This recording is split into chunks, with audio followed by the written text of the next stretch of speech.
Ade Saptomo menjawab.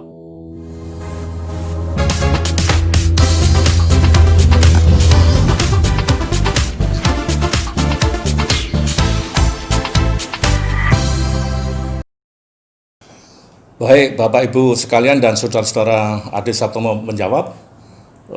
Saya sudah berada di ruang atau di kantor Bapak Dr.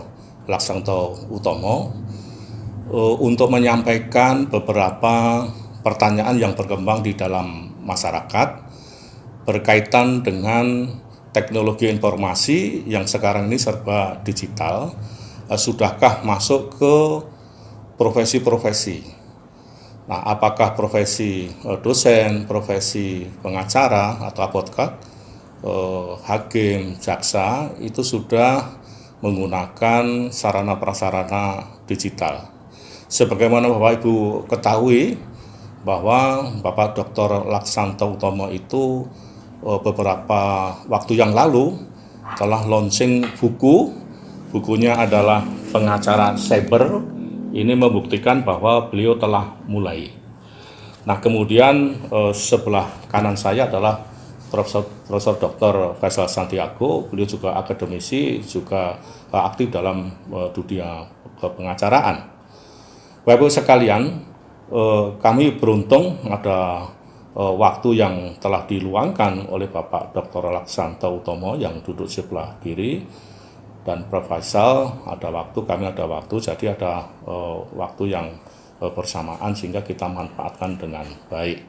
Oleh karena itu, Bapak Ibu sekalian, pertanyaan-pertanyaan yang ada di masyarakat akan saya sampaikan kepada kedua beliau.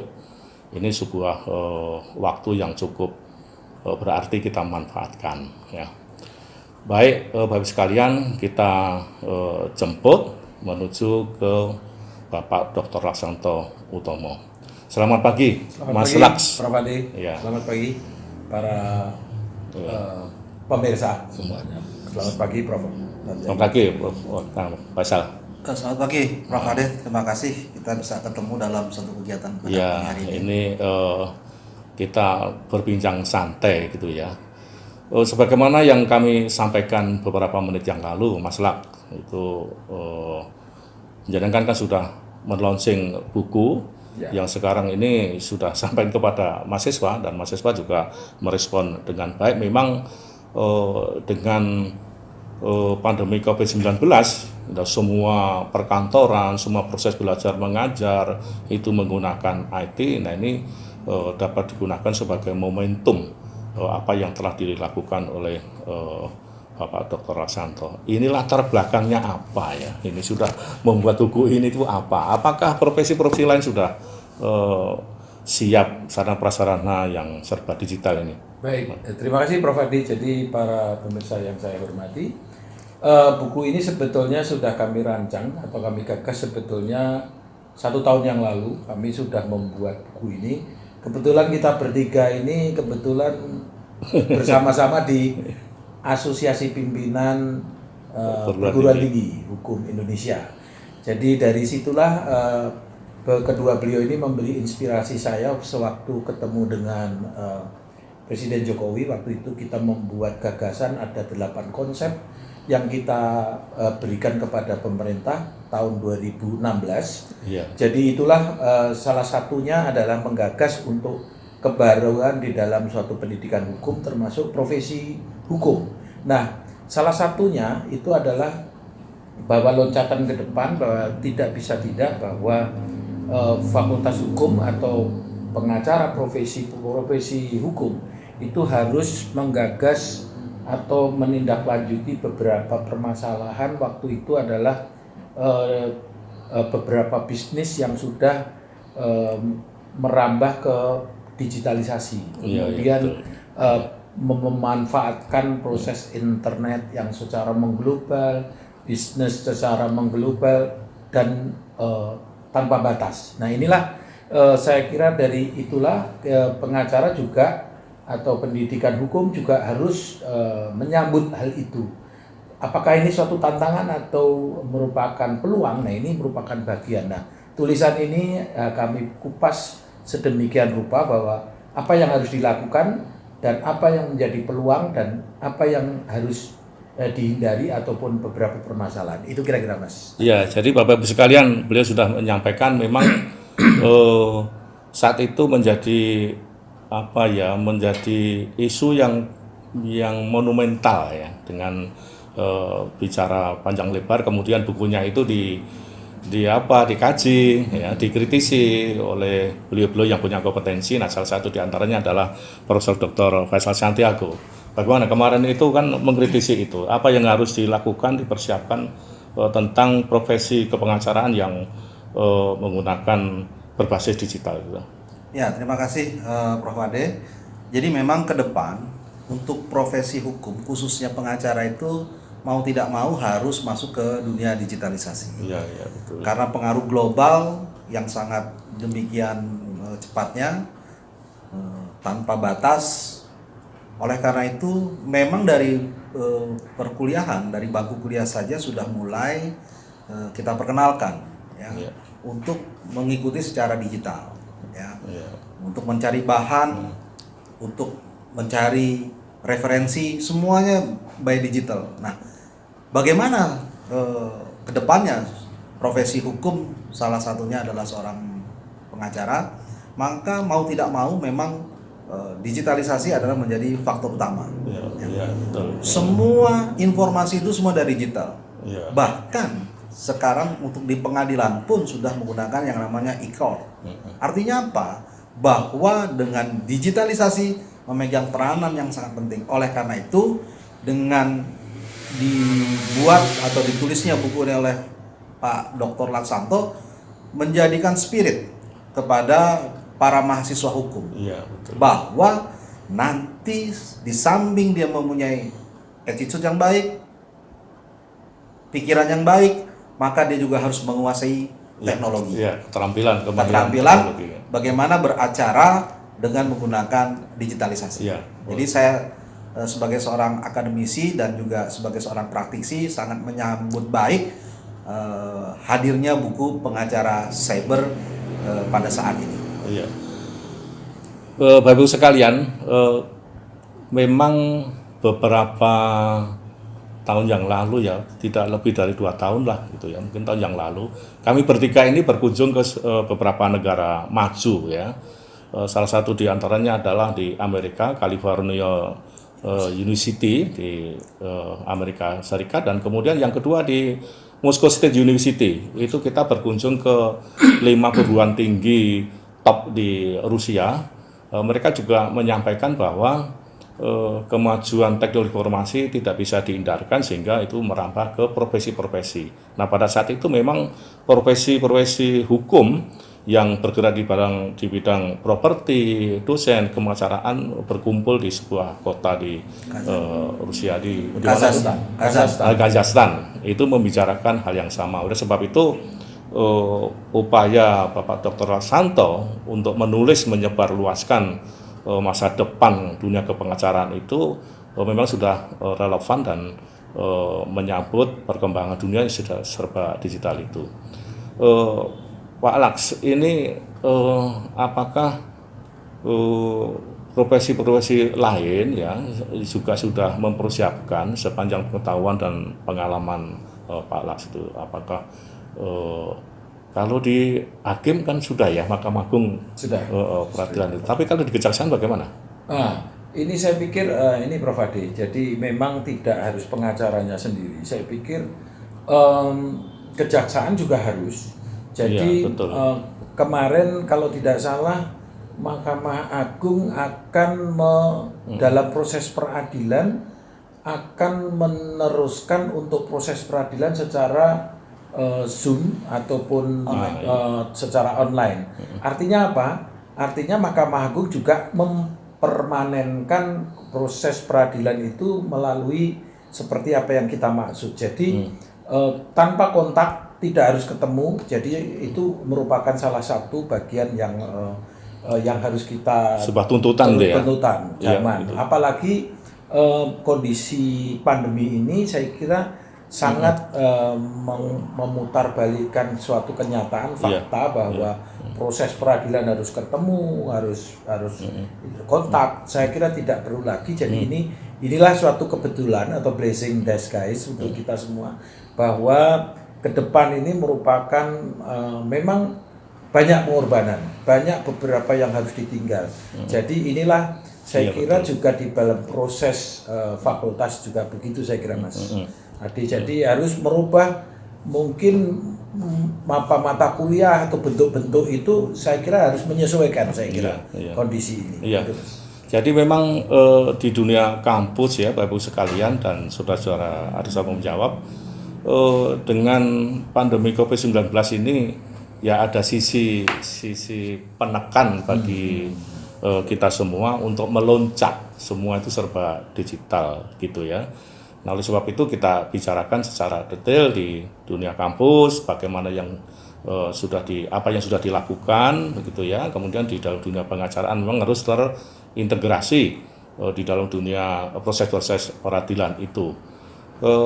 Barangkali kalau kita bicara proses peradilan harus ketemu fisik itu lama-lama menjadi kuno juga ya, karena substansinya kan betul. Materi perkara itu sendiri ya, tidak harus ketemu fisik. Saya kira kondisi COVID ini juga merupakan salah satu bagian uji coba, jadi trial and error. Jadi apapun sekarang ini proses peradilan yang pertama tidak harus ketemu, mereka harus hanya cuma di tempat LP ataupun dimanapun, kemudian dalam satu ruangan hakim hanya melihat teater yang besar, kemudian bisa melalui proses peradilan yang sangat instan gitu ya, secara real time. Jadi saya kira dan bisa andai kata itu pun terbuka, berarti bisa peradilan itu sifatnya terbuka di YouTube atau sejenisnya, bisa disaksikan di dalam layar ruang virtual ya. Saya kira itu harapan peradilan terbuka secara umum juga bisa dilakukan. Saya kira saya setuju kalau Mahkamah Agung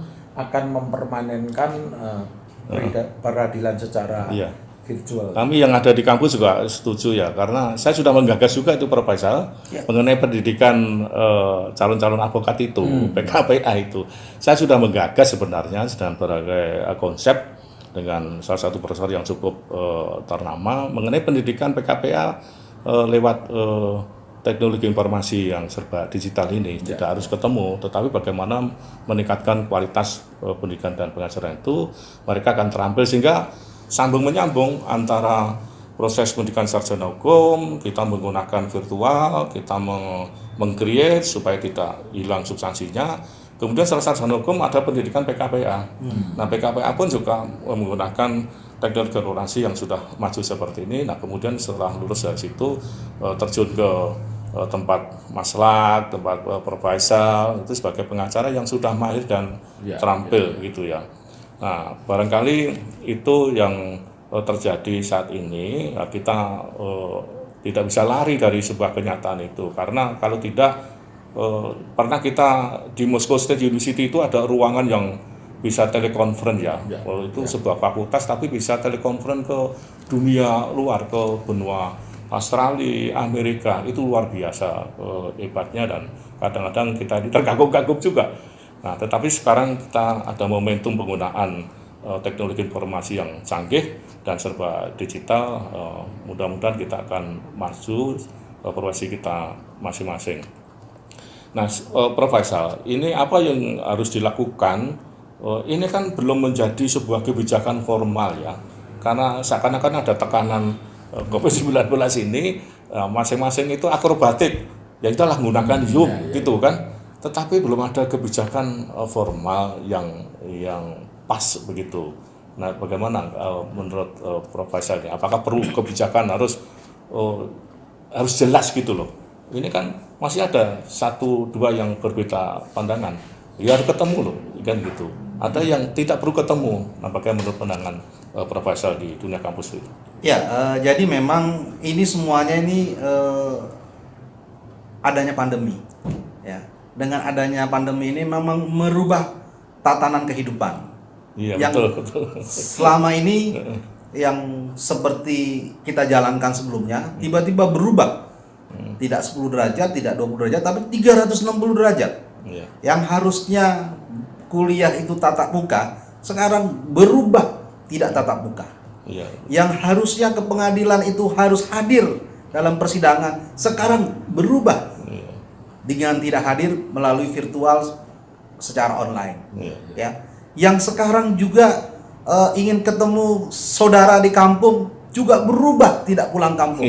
Semuanya Iya. dengan virtual, dengan handphonenya masing-masing atau menggunakan sarana yang lain. Iya. Nah, ini menandakan bahwa masyarakat Indonesia ini sudah memang diarahkan untuk ke dunia digitalisasi. Sudah mulai menerima. Sudah mulai menerima. Kenapa saya katakan sudah mulai menerima? Dari TK, SD, SMP, SMA, sekarang ini semuanya by online, Iya, betul. by virtual. Nah, pertanyaannya, apakah sudah ada regulasi? Nah, kan itu ini yang menjadi memang yang selama ini baru regulasinya tingkat sektoral. Belum secara universal Iya. yang seperti Ya, kita terpusatkan. ya terpusatkan. Nah, ini yang ke depan saya pikir memang harus ada regulasi yang untuk menjadikan ini secara nasional. Sehingga tidak ragu-ragu. Sehingga tidak masyarakat tidak ragu-ragu. Ini gimana ya? Kalau kita sidang itu kalau nggak ketemu klien kita, kalau kita nggak ketemu hakimnya itu gimana gitu ya? Iya. Saya pikir itu sudah mulai kita sisihkan jauh-jauh, dan yang terpenting dengan situasi sekarang ini adalah berpikirnya positif. Iya, betul. Nah, contohnya di pengadilan. Iya. Sifat pengadilan adalah cepat, murah, terbuka. Nah, bayangkan kalau seorang tahanan didatangkan ke pengadilan itu mengeluarkan biaya. Tapi sekarang dia tidak perlu datang ke pengadilan, cukup di LP-nya via virtual, yang penting memenuhi hukum acaranya, itu lebih irit saya pikir, lebih murah.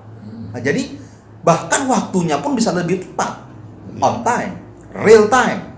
Nah, jadi sekarang memang tinggal ada payung hukum secara regulasi Iya, betul, nasional. betul. Ini loh tatanannya seperti ini. Ya, jadi memang kalau kita datang ke masyarakat, kita tanya anak SD saja yang baru masuk SD kelas 1, mereka sudah disuguhi kuliahnya dengan secara online. Iya, betul. Artinya Betul. sudah dari dini sudah akan dimasukkan dengan teknologi untuk the future. Ya. Nah, apalagi teman-teman yang sudah berprofesi sebagai pengacara, saya pikir akan tertinggal jauh kalau mereka tidak tidak menguasai teknologi. Iya. Ya. Nah, oleh karena itu dalam khususnya kita sebagai orang hukum yang berkiprah dalam dunia hukum, baik dalam praktek maupun dalam dunia akademisi, jangan penting bahwa kemajuan teknologi itu harus ditunjang oleh dengan regulasi atau payung hukum secara nasional. Iya, iya. Ini Mas Adi, Iya, jadi iya, saya iya, perlu betul. perlu Gimana? saya tambahkan sedikit. Yang paling penting apa yang dimaksud oleh Prof. Santiago tadi adalah segera membuat, Mahkamah Agung harus segera membuat payung hukumnya. Hukum acara peradilan itu dengan sistem virtual itu harus segera ada dasar hukumnya, karena apa? Jangan sampai ini sudah memberikan putusan, nanti oleh pengacara lawan atau nggak sah karena di hukum acara nggak ada. Itu yang Nah, ini yang menjadi kita- permasalahan. Iya. Jadi saya pikir Mahkamah Agung juga harus segera bersikap. Iya. Memang ya kalau COVID-nya selesai bulan besok. Iya. Kalau sampai bulan Maret apakah itu? Nah, kalau setelah bulan Maret bisa selesai, kemudian pengacara lawan atau siapa yang berkurang itu akan mempermasalahkan. Iya. Itu kan nggak sah. Buat barang bukti yang virtual aja bukan belum sah karena di hukum acaranya belum diatur. Lah. Nah, ini perlu segera Mahkamah Agung berketemu dengan para akademisi ini, Prof. Ade dan Prof. Santiago, untuk segera mengkristalkan sesuatu loncatan ke depan, Iya. untuk dibuat aturannya, Iya. sehingga bisa memberikan kepastian hukum Ya. buat para pengacara, Iya. buat para yang Mencari keadilan. pencari keadilan. Itu Mas. Ya, ya, artinya pemerintah dalam hal ini adalah Mahkamah Agung, dan juga tidak luput, tidak lepas juga dari Kementerian Hukum dan HAM. Betul, betul. Kemudian dalam dunia pendidikan antara Kemendikbud itu segera mengakomodasi, karena Betul, ini sudah betul. legitimasinya Setuju. masyarakat sudah Iya, seperti ini ya. Iya. Dia harus diakomodasi, Iya. kemudian dibuat aturan, supaya dapat memayungi Betul. aktivitas-aktivitas yang berbasis Ya. digital virtual ini. Nah, sehingga legitimasi dan legalitasnya itu ada gitu ya.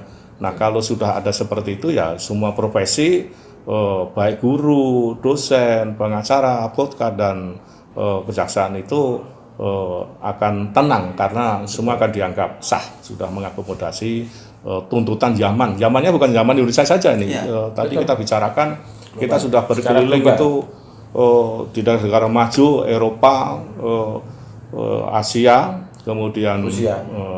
ya Rusia, Amerika dan semua itu sudah seperti itu sehingga Indonesia akan maju. Nah, salah satu titik kemajuan di bidang profesi itu adalah legalitas dan legitimasi tentang profesi-profesi yang bergerak berbasiskan pada teknik informasi digital.